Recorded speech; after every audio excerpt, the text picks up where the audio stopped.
నా ముందు స్పీకర్స్ మాట్లాడుతూ ప్రధానంగా స్టీల్ ప్లాంట్ గురించి మాట్లాడారు.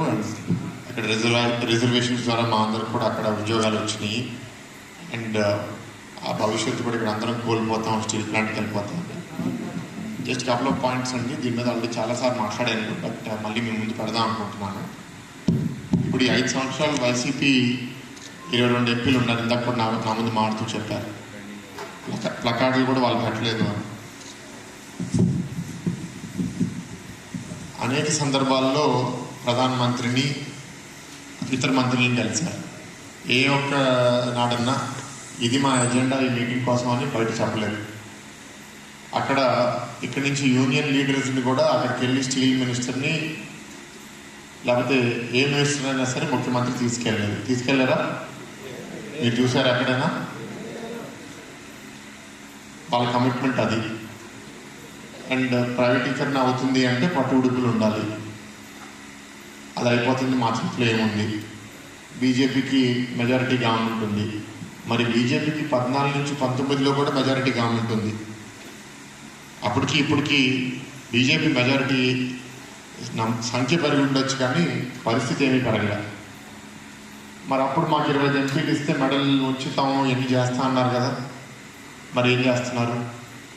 ఇప్పుడు ఎలక్షన్స్ అనగా మళ్ళీ మీ అందరి ముందుకు వచ్చి ఇప్పుడు ఈసారి గెలిపిస్తే స్టీల్ ప్లాంట్ ప్రైవేటీకరణ అవ్వకుండా ఆపుతామని వైసీపీ నాయకులు అంటున్నారు. నమ్ముతారని మీరు? అది నమ్మం.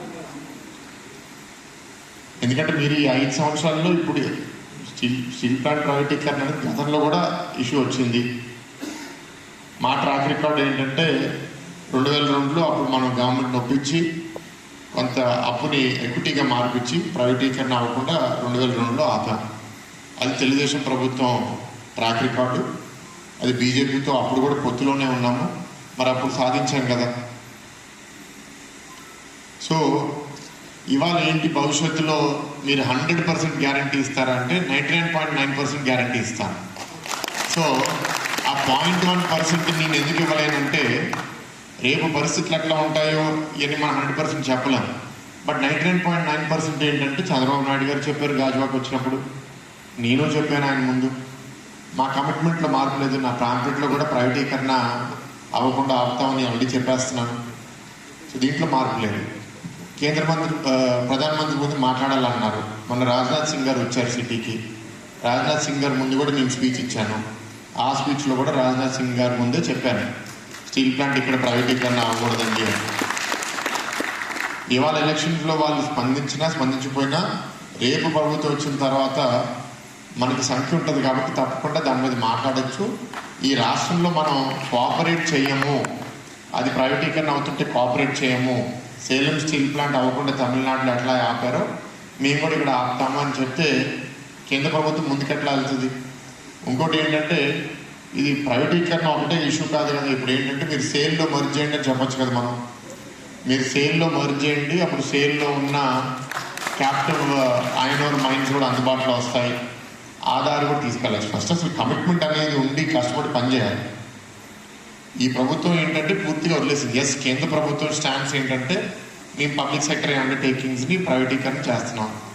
మనం అడిగేది ఏంటి అంటే ఆ లిస్టులో 100 కంపెనీలు ఉంటే బాటమ్ 100 ఉన్నది చేయండి ఫస్ట్.